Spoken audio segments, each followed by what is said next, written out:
founder and CEO of Blair Search Partners.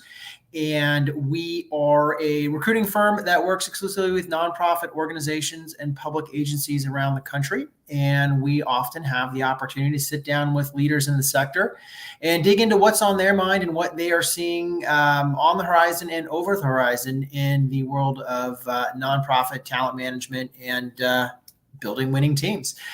So we are always welcome to receive your comments and suggestions for future guests and topics. So please reach out to us on LinkedIn or via our website. And in the meantime, we are very excited to chat with a good friend and colleague, Jarrett Ransom, based in Phoenix, Arizona, and a longtime nonprofit executive and consultant to numerous nonprofit organizations across the sector.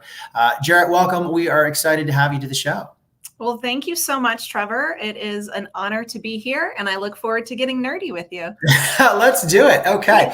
On that, we have a beautiful bio about your background. So if you don't mind, I'm going to read it because I don't want to miss any of these bullet points because I think they really give a good introduction to your background and what you have built over the last 20 plus years. So Jarrett Ransom, also known as the Nonprofit Nerd, has worked exclusively with nonprofit leaders across the globe for 20 plus years.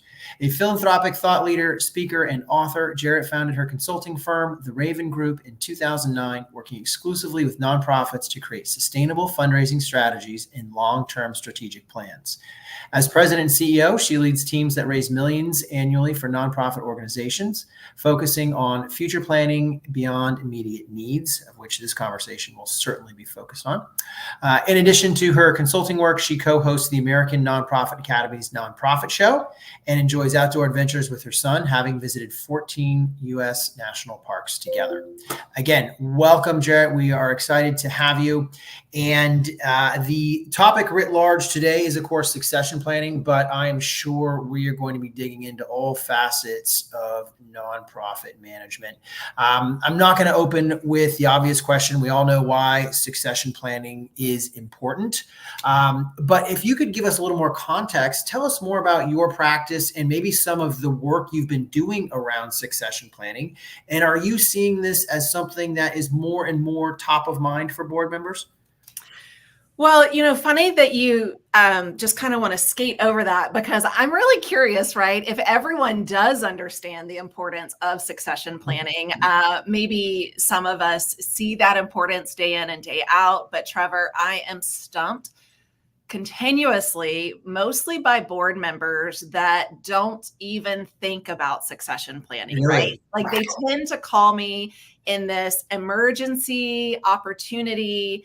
I've served in 10 plus interim roles. And so I do, come in, serve as an organizational, professional interim leader. And I do that in 3 different capacities: CEO, which is also /ED, right? Like interchangeable title. I also do Chief Development Officer, and I have served as Chief Operating Officer.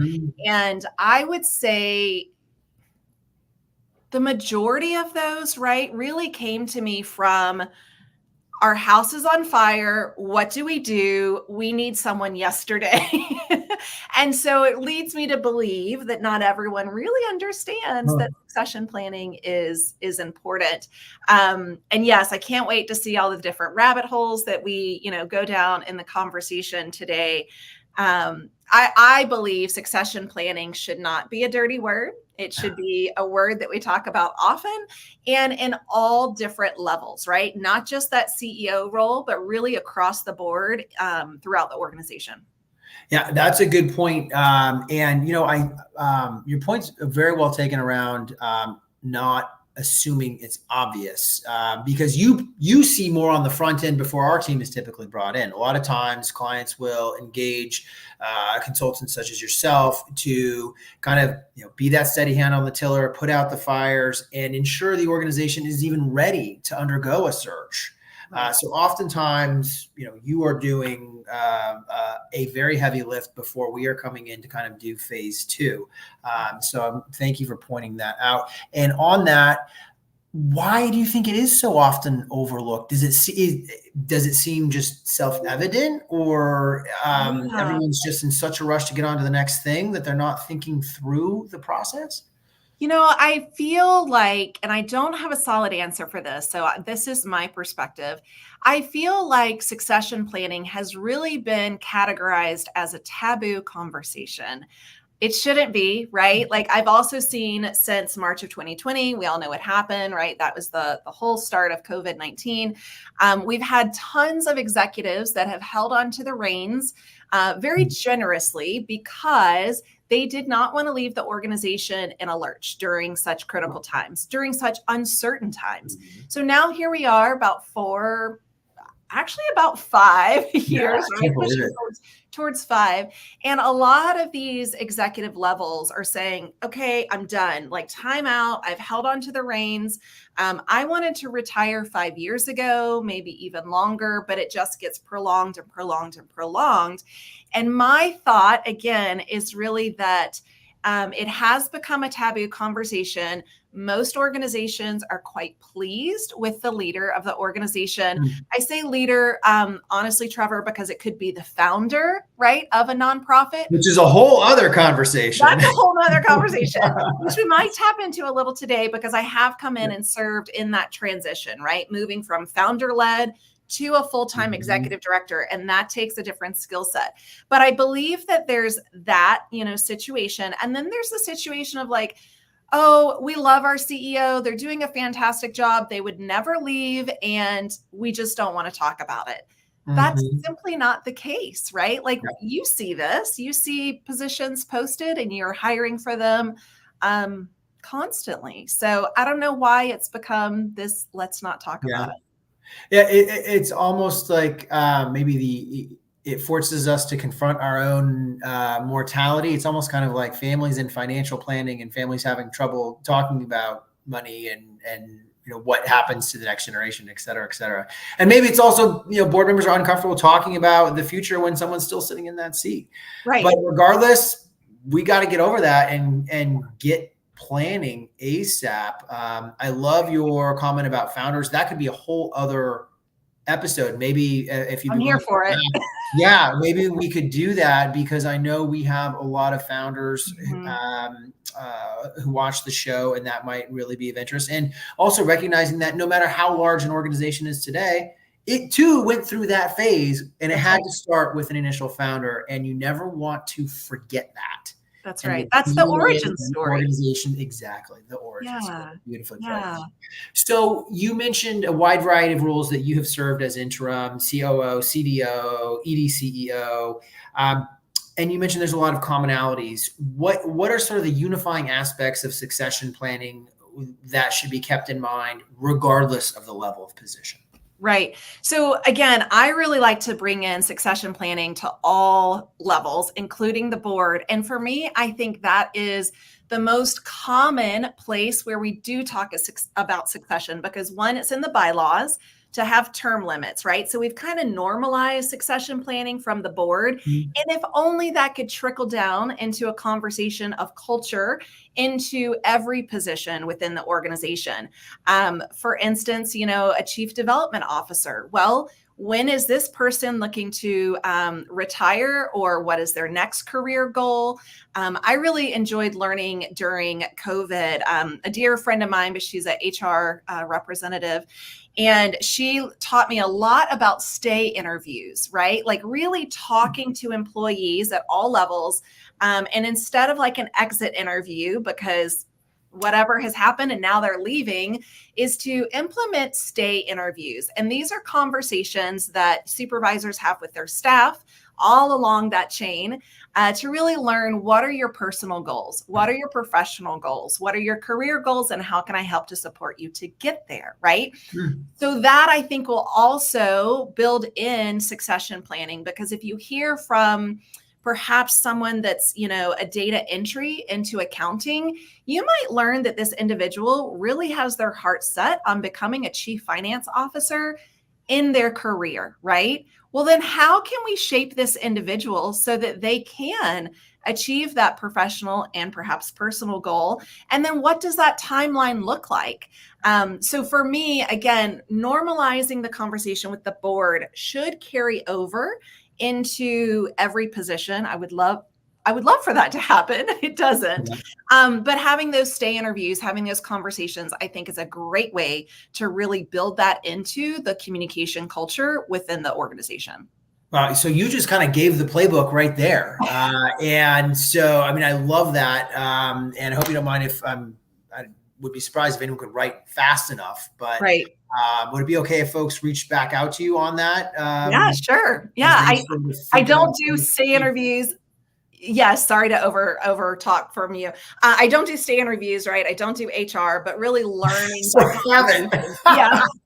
Yeah, that's the nugget of information that I learned. Yeah. But if you need HR support, both Jarrett and I know plenty of folks, whether you're in Phoenix, San Diego, wherever you might be. That's certainly, we can point you to some resources there.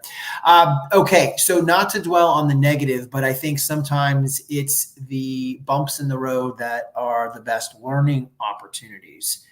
Could you please tell us, regardless of the level of position, where you've seen succession planning collapse, fail to get off the ground, get completely overlooked? Sort of, what are the don'ts that you've seen that we can learn from? Whew, there's a lot of don'ts, right? And I see where the most triage comes is when the board members, because they're governing agents, fiduciary agents of the nonprofit, become extremely complacent with really overseeing that CEO position, right? And so they've become complacent in the fact where perhaps the CEO, and I'm talking particularly over that title, has been in the organization, has been in their role, has done a phenomenal job, has really earned the rapport and the trust with their board members. And then the board really stops, like they go into autopilot. They stop asking questions. They stop double checking finances. So some of the positions that I have been brought into have really been like severe triage with some nefarious actions, right? Talking about a complacent board, financials have become askew. And that's obviously very catastrophic to the mission, to the organization, and also, to the community. So, anytime I hear a board member or a CEO say like, oh, I just show up monthly for the meeting and I just rubber stamp everything that's said. Like rubber stamp to me, Trevor, is a huge red flag because I don't want to hear any organization is just going through the motions with a rubber stamp, because that tells me at some level complacency has taken shape. So the flip side of that, what should it look like? So let's say an org is doing their stay interviews. They've designated a member of the board to do that. Ideally, maybe someone with an HR background, or if it's a lower level position, maybe they're having their HR leader do that from an internal standpoint. But what should that look like? Again, because the buck's got to stop somewhere and governance lies with the board, right? What would be the ideal setup for board member engagement, particularly from the chair? What should that look like with their outgoing CEO and the incoming CEO? Are we talking weekly meetings, reviews? The full best in class version that you can lay out for us. The best in class. I mean, I really do think that, a monthly meeting with the board chair, with the CEO would be great. It doesn't have to be a long meeting. It could be a touch-based meeting. But honestly, Trevor, if every executive level board member, treasurer, secretary, vice chair, and chair are doing their due diligence, throughout the month and at the meetings, the board meetings are a great opportunity to have these like deep, intensive conversations. Every board member should be, outlining and assuring that every decision supports the mission, right? Like that's what they're here for. And just assuring that every alignment, every decision supports that mission, and nothing should be caught off guard. I also think that anytime there's a financial report that is just shown but not talked about, perhaps line by line, or hey, let's really go and look at this budget versus last budget, or those comparisons, the cash and actuals. There's a lot of conversations that I see are missed in those finance conversations. And again, I really just think like having a high touch with your board chair and then having those executive leaders in the board, again, like that executive level, finance secretary, treasurer, chair and vice chair, if they're doing their job and they're not rubber stamping, right, and they're asking questions and they're fostering a sense of curiosity within the board, I think that's really the best practice, right? We want to foster that sense of curiosity. And build that sense of curiosity, not at the 11th hour, but early, right, so that it permeates every part of the process. So, and recognizing that I may start blending the lines a little here between succession planning and transition planning, which technically are two different practices, but they're so tightly interconnected. Sometimes you can't tell where one ends and the next one begins. Some more technical questions that I'm curious to hear your take on. When to start? I mean, we have several clients right now that the CEO, very similar scenario to what you laid out earlier in the conversation. They've been serving for 10 plus years. We're doing one search right now in the community foundation space where it's 20 plus years. But how much notice is ideal? And when does the actual planning process start? I've seen CEOs give 2 years notice, especially when it's a retirement. So you kind of have the luxury of picking your end date. But I can imagine also maybe you wouldn't want to give 5 years notice, because then it's sort of, I don't want to say you're making yourself a lame duck, but how much notice is perfect? How much is too much? And then when do things start happening quickly? Wow, you're bringing the good questions, Chuck. So I don't have a crystal ball, right? But I love the 1 to 2 year if it is really a healthy transition. The CEO is looking to really pass that baton on to a new person. Perhaps you've been building someone internally to take on this position, or multiple people internal. There's a forum that I'm part of, and I learned that this executive director is retiring and that they have really been grooming multiple people within their organization. Now, I can only imagine that might become a little bit of a hindrance, right? A little bit of a battle. However, what a great challenge to have multiple candidates from an internal standpoint. I'm fast tracking a little bit, but I just like to throw out, like, there is a co-leadership model that is becoming more and more,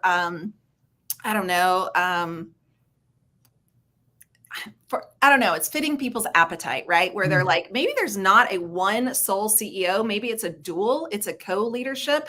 So that could look like, a possibility for you going forward as an organization.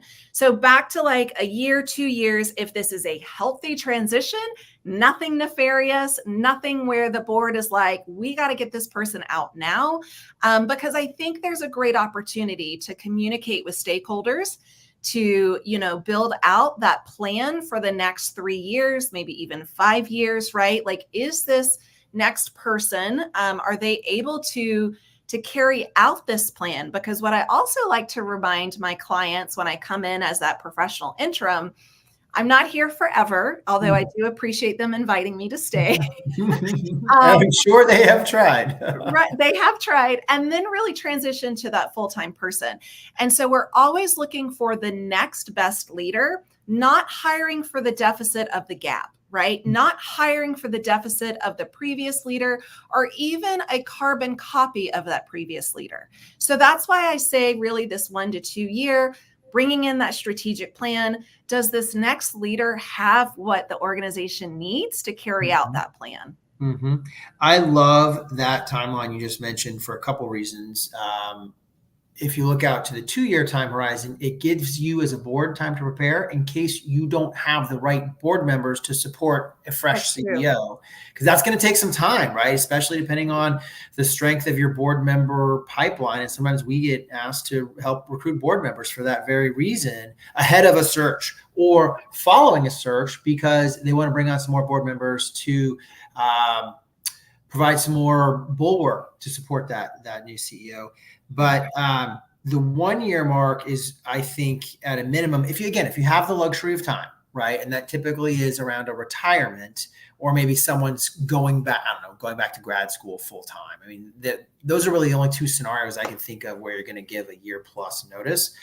But we find that a full-blown national CEO search, depending on the size of the organization and complexity of the board and their schedule and availability to meet, it can take up to 6 months easily, especially if you have a large search committee and a large board. There's just a lot of calendaring and complexity that can stretch the timeline out, and you need to plan for that accordingly. If it's a smaller organization and the board has a little more flexibility to meet with candidates, 60 to 90 days can sometimes be comfortable. But my recommendation would be, once you want to hit go on the search, you want to have your team picked, your firm picked 6 months out, because that gives you 1 to 2 months of buffer, right? In case you need to accelerate or decelerate. Half the year, you're going to be working over the holidays of some holidays, probably multiple holidays. So you want to look at your board members and what is their availability in and around their holidays. But that leads me to, now this is kind of the transition question, but again, recognizing these two are so tightly woven together. In your opinion, what's the ideal overlap between the outgoing CEO and the incoming CEO? So I'm a disruptor in this, and I'm going to get ready. I'm excited now. I just want to make sure I'm ready. I'm not sure there needs to be one. So in some situations, yes, right? In other situations, no. I have come in multiple times without really that guiding light to say, okay, here's how I've done it. Let me, softball you these stakeholder connections. Now, again, I'm often coming in either from a founder-led organization moving to that first-time hire, or coming in because the organization is in peril, right? And so we don't necessarily have that luxury. Then I've seen ways, Trevor, where a long-term organization or a long-term led organization by, the CEO has really just baked in the culture how they want it to be for infinity. And I don't subscribe to that. Mm-hmm. For me, it's really looking at what is in the best for the mission. I think we can all agree that there have been immense advancements in technology. There have been immense advancements in philanthropy and collaboration. And so what I have seen is really when that has happened, when there's a CEO transitioning and they do perhaps like a longer kind of a transition period, it really stifles the incoming person. A couple of ways. One, their innovation and creativity is not yet invited to the conversations. Mm-hmm. I've seen that, right? And that just really makes me sad. The other one is really looking at it from a standpoint of communication, right? Well, who do we talk to? The outgoing CEO, the incoming CEO? Who makes the rules? Who makes the ultimate deciding decision? And it just becomes a little gray and hairy. Mm-hmm. So when I come in as an interim, and I realize like that's really my blinders here, right? I make it very clear that the outgoing CEO should not be contacted by anyone from the board, anyone from the staff. If there's any questions, I will be the one to reach out to them. Likewise, once I exit stage left, no one should be contacting me. They should go directly to that full-time hire, right? And if they have questions, they come to me, because I really do think when it comes to that transference of power, then, you know, it has to be clear. And when it's not clear, that's when I think the waters get super muddy. And what we have seen is the longer the CEO has been in the seat, longer their tenure, the more everything you just mentioned, more important it becomes, right? And we have found that it's around the 10-year mark that Okay. when you have had and I'm speaking mostly towards CEO and EDs, but to your point earlier, this applies to any level of role, that more than 10 years, there is very little institutional knowledge that predates that leader. Right. And so then everything you just laid out with the legacy overhang, if you will, really starts to happen, because very few staff could even remember before that person was in the seat, and their whole world is associated with this person. And it's very hard to make that mental break to all of a sudden shift over to this new person. And you mentioned the awkward position it puts the new hire in, because they're trying to get stuff done and, you know, maybe do some innovating and put their own stamp on the organization and the culture. But their predecessor's DNA is so strong and so woven so deeply into every part of the organization, they can barely lay down any roots. And so a real challenge is what we call that transitional CEO, the person who succeeds the founder or who succeeds any predecessor who served 10 years or more. Yes. Statistically, they don't last as long. It's a tougher job. Mm-hmm. You really want to make sure you do those transitions right, because they need that extra level of care. If the CEO only served about 5 years, there's enough institutional knowledge predating that person that it becomes a lot easier. But everything you just mentioned, I found, is so much more difficult the longer that leader has served. So thank you for that, because you're right. I have seen that, especially at that 10-year milestone. And it is what we refer to as the second founder, right? Often someone comes in, not the founder, but has really held the reins and really taken this organization from where they were to where they, you know, are and going.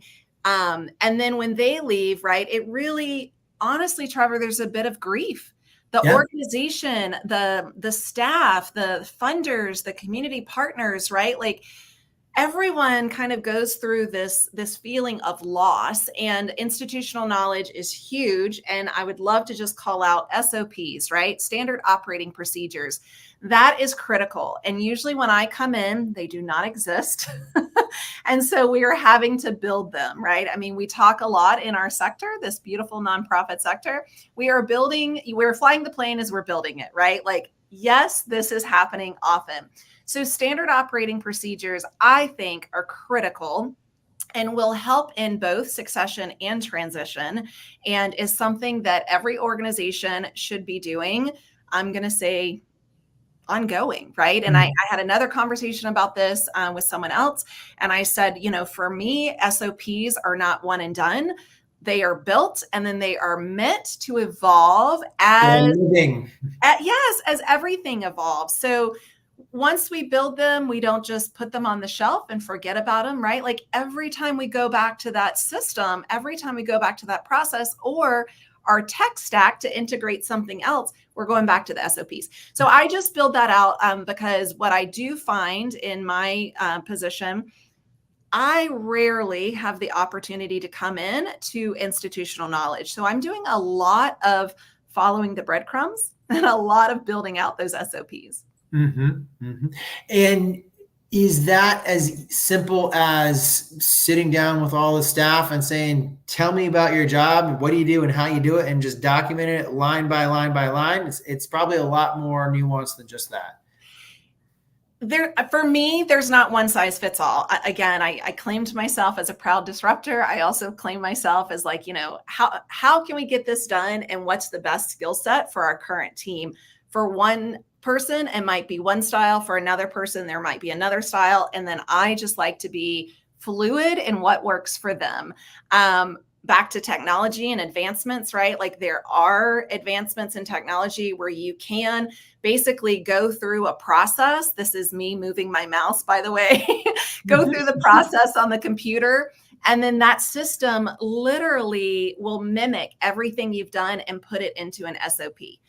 I've not used it yet. I have heard of it. I don't, again, typically have the luxury of, adding to subscriptions as soon as I come into an organization. Yeah. but also looking at, okay, well, let's just record a conversation. Let's Yeah. record on a Zoom, and then let's have that Zoom transcribed, and then let's clean it up, right? Like, let's start somewhere, even if it's Post-it notes as opposed to a Zoom conversation. The other thing I find quite valuable is if you are bringing in a volunteer, an intern, or perhaps even a new hire.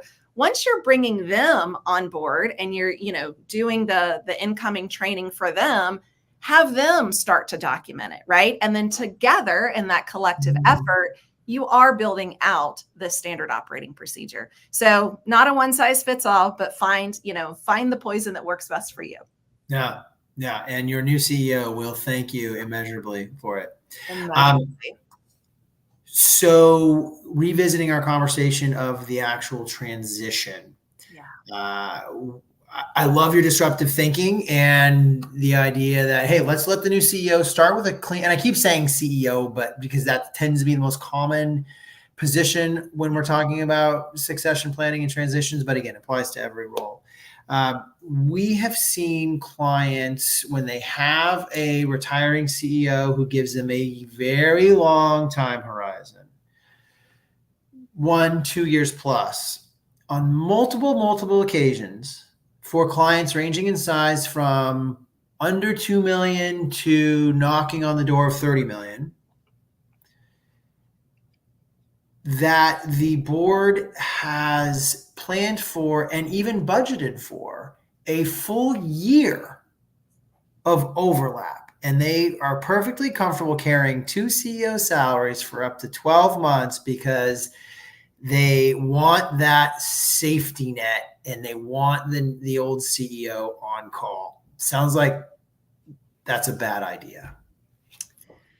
I don't think it's necessary if the CEO has done their job properly, right? Like, if there's a safety net, for me, what that tells me is we're not fully trusting the new hire. We are not fully subscribed to this being our next leader. Now, can we have this person on call and have the incoming reach out to them to say, hey, I remember you telling me about X, Y, and Z funder. Could you tell me, I've just got some more detailed questions. Do you mind answering these for me? Great. But does that mean we need to pay that person a full year's salary? I don't think so. I don't think so. I don't know. To me, that's such a luxury. And I would even dare to say, Trevor, and I know we're live and this is probably going to be recorded somewhere else, right? If you have that capital and you have that money, why are we not, one, putting it into programs, but two, helping to increase our salary across the board with everyone at the organization, not just that top leader? So for me, it's well, where the heck have you been hiding that money? Yeah. And maybe it's an endowment, right? I know that there are financial models in all different shapes and sizes, and that's fantastic. But I just think that seems overboard. Yeah. Yeah, you made a very good point. It's not just the operational clunkiness of having 2 CEOs. It is the optics inside and outside the organization. Right. Your point is really good, that it undermines the new CEO when you say, well, you're great and all, we want to offer you the position, but we don't quite trust you yet, or we don't think you're quite as good as you might look. So we're going to have this person kind of hanging around just in case. Right. Right. I have found that if the organization is well run or has had a professional like yourself in there to kind of do a tidy up and scope things properly, a handoff is a couple weeks, right? Maybe 30 days, and really the majority of that time should be spent doing relationship introductions and handovers, doing a road show so that no one has to read about it. They will be hearing from someone in person or a virtual meeting, but an opportunity to see the new CEO and the old CEO side by side, singing from the same song sheet and that very warm introduction, that's the most important aspect of the transition. Otherwise, as you said, if everything else under the hood is good, they should be ready to take it and run with it. You know, you hit so many great points. So the road show, absolutely. A press release, an article, written somewhere else, a blog. Like there's so many ways that you can multi-channel this communication and, starting with the internal stakeholders and moving the way out. So if we're looking at a year succession planning, right? Like we should start these communications sooner than later, really starting with that core group of stakeholders and then moving out. And you're right, like having this symbiotic relationship where the incoming and the outgoing are sitting together in a conversation, fantastic, truly. And if you have the luxury of having a chief development officer or, someone else that has these funder relationships, they should also be involved at some part of the communication, some part of the process, so that it's not just solely on that CEO. But I struggle with those optics for that incoming person. Another great optic that we always recommend as part of an onboarding plan that sometimes we're asked to help our clients put together as well is remember to capitalize on the opportunity for, I won't say marketing, but an opportunity to celebrate and also do a little fundraising as well. And by that, I mean, it doesn't have to be a full-blown gala. It could be a smaller salon type event or something like that. But when you are introducing your new CEO to the community, it's a fantastic opportunity to revisit your org, revisit your mission, remind the community about your amazing impact, set your new CEO up for success. Right. Thank and offboard with lots of gratitude your outgoing CEO, and ideally remind your funders why their investment is so well placed with your organization. Right. And maybe even do a little fundraising. And I see so many organizations that are so relieved to be through the succession and handover that they just want to get back to business as normal. And I just feel that that's such a missed opportunity to, again, shout it from the mountaintops. Who are you? What do you do? And here's why you should support us. Absolutely. And we have a phenomenal question. So I'm going to blend these two together, right? So thank you for the thought-provoking conversation. Does succession planning factor into your fundraising plans at all, especially since it's such a relationship-based activity? Great question. And it goes right with what you were saying, Trevor. So yes, it absolutely does. And I approach it from the standpoint of we are making a capacity building strategic decision to take the organization to the next level, right? There is no shame in this conversation. And when it's positioned that way, as opposed to actually, my feathers are quite ruffled, Trevor, with the whole, like some organizations pay the CEO or pay two CEOs for a year. Well, again, as a fundraiser, sidebar, we were able to talk them out of it on every single occasion. Good. And also they realized, you know what, this isn't rocket science. We're good. Yeah. A few months, not even a month, we're good. And then the old CEO can actually get back to their retirement plans. Sorry. Well, congrats. I love to hear that, because where I was going was, how do you build that into your financial narrative as you're sending out your budget? You're asking for grant money. You're like, well, look, we've got two CEO salaries. Like, support that, right? Yeah. That's not an inspiring campaign message. It's not. But what is an inspiring campaign message is that we have made the concerted effort, concerted commitment to grow our organization by bringing in the next level leader. I'm just spitballing, like that's probably not all the right words you want to use, but to take our organization to the next level. This is a capacity building decision, a strategic decision, because what I do often see, especially going from founder and maybe even a second founder, Trevor, The salary largely increases for that next hire, right? Like we have probably been grossly underpaying the founder and grossly underpaying that second founder. So when they do, and you help them do a competitive, reset of the market. That's right. It is immense at times growth. So how do we talk about that? How do we say that we're moving, we're offboarding one CEO at, let's just say 100, and then we're bringing in a new CEO at 150. Why does this warrant a $50,000 increase, right? So again, for me, back to the question that we had, a phenomenal question, it really is about that capacity building and making that strategic decision and effort to move to the next level. Yep. That's the comp is a very, very good point. We see that a lot, especially if it's a founder, right? Because they're starting this organization out of pure passion and desire to impact the community. Mm-hmm. Money is oftentimes far down on their list of concerns when they're starting the organization. And then when you're in founder mode, you are in it 24/7 and you're living it, you're breathing it. And the next thing you know, 10 years have gone by and you have not kept pace with market. Right. And so that market correction can be really shocking and painful, and it can upend the finance committee. Especially for a smaller organization, right? If all of a sudden the CEO comp goes up by 50%, and then there's a whole bunch of knock-on effects, right? Because so many things like payroll tax and benefits and whatnot are a percentage of the salary.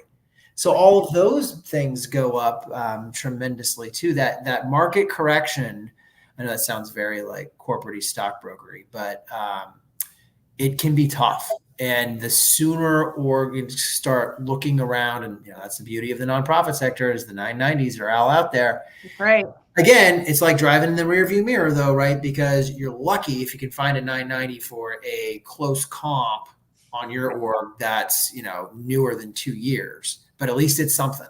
And so you can see where other organizations who have gone through a big succession process where they've had to jump to. Absolutely. And working with, your team, there's compensation reports. I mean, I know I get the emails for them, so-and-so compensation report is out. I tend not to buy them because to me, that is not where I want to get nerdy, right? I'd much rather just bring you in and say, okay, this is what we're looking to do. So yeah, there's a lot of moving pieces, especially when you're looking for that transition. Mm-hmm. Mm-hmm. Can we keep talking about executive salary for a little bit? Because I know that's a hot topic. Yeah. So this is one of the first things boards always ask us ahead of launching a new search. And I would love to kind of stress test this with you. Our advice is that when you're looking at setting compensation, you want to pull your data from a variety of sources. You may want to use one of those off-the-shelf salary surveys. In my opinion, those tend to be old data sets, and the comparisons, certainly for San Diego, and I'd be curious to hear your thoughts on the Phoenix market, they tend not to look at peer orgs to the one you're working with, because the rarely ever is that salary survey led by an analyst in Phoenix or San Diego. It's usually done out of headquarters on the East Coast, so they don't know which comps to pull when they then write this statewide, countywide report. But it's still something to look at, right? So there's that. You want to pull the 990s of your peer orgs to see where they're at and where they've come from historically, right? Because you can probably only find data that's 2 years old. You may need to go back 3 and 4 years, but look at how that comp has scaled over the years. And then you need to look at your CEO role in particular, because every CEO role is different. Yeah. And in our opinion, a fundraising CEO is worth their weight in gold versus, a CEO that's more administering to grants and contracts that the organization has held for decades, and that, provided that you're in compliance, they keep ticking along. That's a very, important skill set, because those contracts are super, super complex. But other organizations can't rely on annual, grants and contracts that just keep coming in. They have to fundraise the majority or nearly all of their budget every year. And come January 1, the clock, resets at 0, and that CEO has got to be out there hustling and raising their budget, not just administering their budget. In our opinion, those CEOs warrant a premium, just like good fundraisers, right? Because good fundraisers are hard to find and they're hard to hang on to. And so you want to make sure you compensate them to the best of your ability. That last piece is an important consideration that we share with clients when they are planning for a succession and looking to set or reset CEO comp. How does that resonate with you? I love that a lot, right? And I've always been in the place where the CEO is the face of the organization and one of the largest fundraisers of the organization, right? So you build out the budget, and it's simply a forecast. I mean, you've got some data to measure it based off of previous metrics, right? But you're building it out as a forecast to say, here's what we intend to do with our, revenue streams. And by the way, I love building profit for nonprofits, right? I really, really do. And that is one of my passions, is really building that revenue bucket, our buckets, plural, so that it can fund the staff, right? So there's also pay transparency, which is huge now and has not always been huge in my lifetime and career. So really looking at it, I think there's a lot of scenarios that, I tend to tell my clients. And again, I am not the expert as you are, Trevor, but looking at it, say, okay, what is the operating budget of another organization? How many FTEs, full-time employees, do they have? Is there what does their C-suite look like? Perhaps they are the CEO and the CDO, and they're playing that dual role. So yeah, there's a lot to consider there, and I think there's a lot to those peer reviews across the nation, and more so now, I'm going to say, Trevor, because so many of us have that remote hybrid opportunity that really our workforce has been casted across the nation. So someone could be living on the West Coast where you and I are, but be working for an employer on the East Coast. And they're probably going to take that salary or whichever salary, is higher. That's certainly one of the deciding factors, right? So I think that levels up our competition even greater from that remote hybrid standpoint. To your point, we've got a client based out of Chicago. I think we're on our third search for his team now. I only met him in person for the first time a few weeks ago. You can imagine, he's being in the central time zone actually worked quite well for him because a huge chunk of his team is here on the West Coast. But yes, looking nationally, and that's more and more of a trend with hybrid and with fully remote, that the talent market is no longer localized. That's right. And that's something to think about. What other locales, your competition for talent may not be based in your own state. That's right. Yeah. And here's where it really requires some finesse. What is the premium that I have to offer or save if I am offering remote or hybrid? And depending on where that individual sits, right? Where's where's home for them? Because then you've got all these pay and equity issues that aren't so obvious at the get-go. Yeah. And then there's travel, right? So if I know several individuals that work in a region and they pretty much get to live wherever they want, but they have to be in certain places within that region. So travel, of course, is covered by their employer. But I would think that's a consideration of the nonprofit, right? Where is their home base airport? What would that look like by way of our total compensation package? There's a lot to consider. And I think, because of March 2020, the whole COVID and really having our workforce into dispersed, there's a lot of that it really does, start to level out the playing field more and more. Yeah. And sometimes it's hard for boards, especially if the board is used to having all their staff locally. Sometimes it's hard to shift to that new model of not having, sometimes staff are invited to join board meetings, they're at events. I totally understand wanting to be able to, kind of see and hug your staff, and that may not always be the case. And there's interesting models out there. We did some work for a health plan. They had monthly team meetings, and by team, it was like 130 person team. Large. And they said, hey, you can live and work anywhere you want, but we need you to be able to be on site within 90 minutes notice. Oh, wow. Okay. So how far out you go is up to you. How you commute is up to you. Yeah. But we want that level of access to you in case, now granted it's healthcare, so, there's higher risks in compliance, right? Right. But I thought that was interesting. It's sort of saying, okay, here's what we need from you. It's up to you geographically where you want to go and how you make that work. Right. Yeah. Yeah. That's something else to consider. Yeah. Well, and then, for me, that CEO and the fundraiser, often the donors are, especially now since COVID, they have moved beyond that local community. They still care deeply for that local community, but perhaps they have, repositioned their life to where their second or third home might be, or their children, right? So the donor pool, if not your workforce, but perhaps your donor pool is dispersed. So it's really a multifaceted conversation. Yep. Which fundraising is a topic for another day, but we are so used to fundraising, and I say we as a sector on the local level. Right. And it's especially also when you're looking at wealth transfer, next generation philanthropists, they likely don't live in the same city where their parents are. No. And they may not want to support the same causes and organizations that their parents have for decades and decades.